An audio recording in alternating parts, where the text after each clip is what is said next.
So, Deepak, you have been on the cutting edge for so many decades, leading the world in mindfulness, and what you do so beautifully well, among many things, is bridge the modern world with the metaphysical and the spiritual world.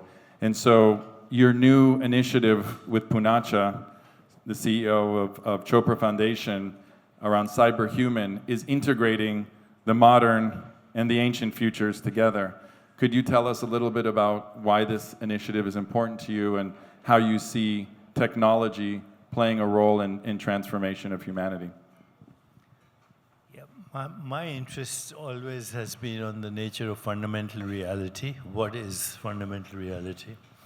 And I go back to the wisdom traditions where fundamental reality is referred to as pure consciousness. And pure consciousness is the superposition of infinite possibilities. Pure consciousness is the superposition of infinite possibilities of experience. It is self-regulating, it is self-evolving, it is self-organizing, it is non-local, it is formless, and it expresses itself into, as I said, infinite possibilities of experience. And summarized in one word, Purusha or Shiva. So if you look at the 5 faces of Shiva, there's creation, there's sustainability, there's destruction, there's incubation, there's resurrection, which includes the recycling of the old, but also a leap into the new. So that's basically everything I do is based on an understanding of pure consciousness. Now, can we map that out?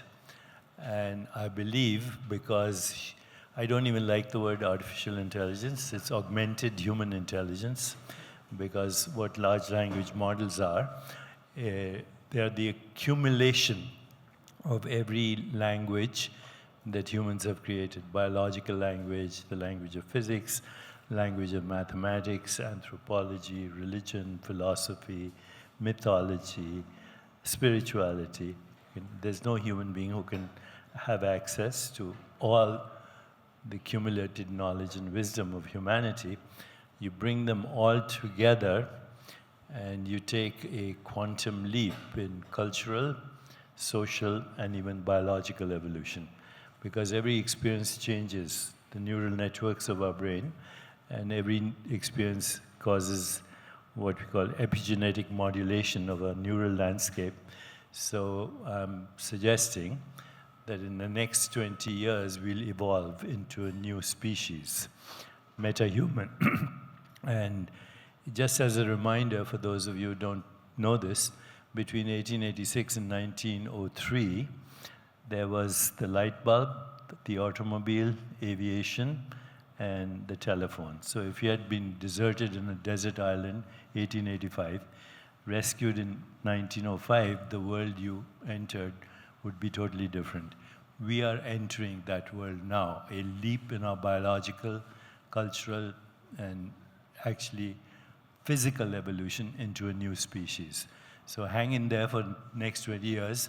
The world will be never the same. Even Homer never dreamed of this world. The rishis didn't dream of this world. The sages of the Upanishads didn't dream of this world. Those who wrote the Mahabharata and Ramayana didn't dream of this world. This is going to be something you never dreamed of.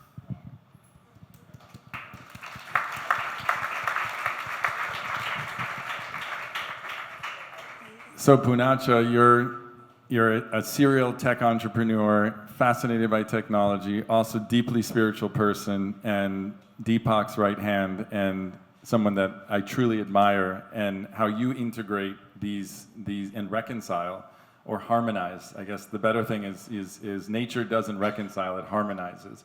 So again, back to technology, which Deepak, you've said before, can be diabolical and can be part of the salvation of our current situation that we find ourselves in. How do you see this interplay between technology, AI, and spirituality?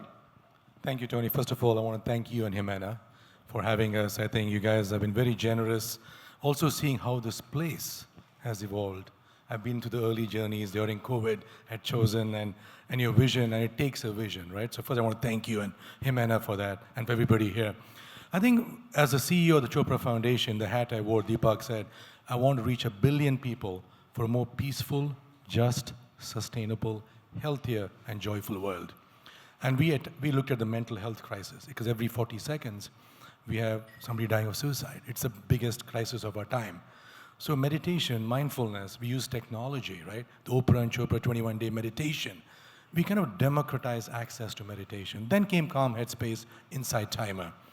And Deepak, at this phase of his life, the ashrams, the 4 ashrams, first 25 was education, second 25 was fame and fortune, third 25 be of service, at 55, be of service. And Deepak is transcendence, awakening, enlightenment. So at that phase, his vision was we need to bring to the world, elevate spiritual intelligence and personal well-being. So the reason I'm doing with technology together is how do we elevate spiritual intelligence and personal well-being? And the second thing which he told me was the moonshot. People should not die of disease. People should choose when they want to exit this planet.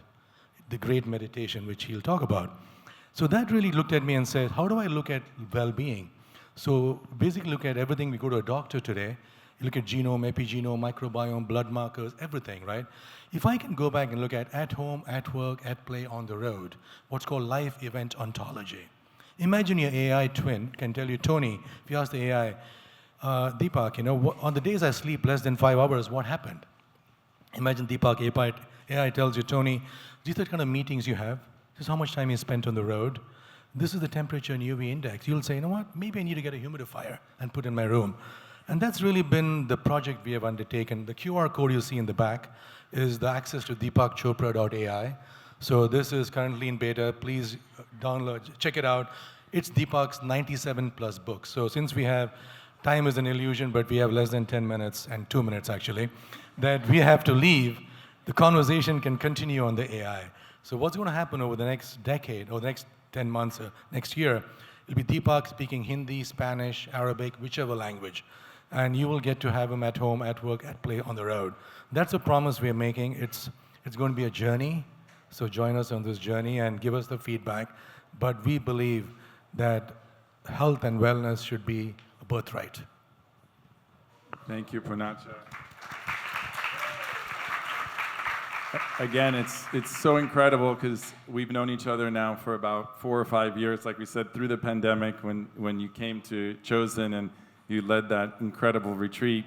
And I just am in awe of the impact that you continue to have and just how you stay on the cutting edge just all the time, just embracing technology, but not only embracing it, but teaching us how to leverage these tools to work for humanity and not against humanity. And I think that that's really important as we grapple with the evolution of AI, evolution of technology, and really focus on well-being, because we know that social media and other things actually are creating harm to people. So a lot of people are scared of technology, and it's really admirable that you guys are leading the way and showing people how to use technology for regenerative wellness and how to heal yourselves. And Deepak, we were talking earlier about the technologies that are coming out, the innovations in the health and well-being space, and the intersection with mindfulness. And I think we can't forget that more people have been turned on to meditation, which is probably the oldest technology in the world, by you than anybody else, including my mother-in-law in Colombia, who's a Catholic, and never knew anything about meditation. So thank you. Thank you for that contribution. And thank you for all the work that you guys are doing in the world. And please support what they're doing with Cyberhuman and Deepak AI, which is going to be amazing. Deepak Chopra AI. So Yes. thank you, Tony. Thank you. Thank you again. Thank you, guys.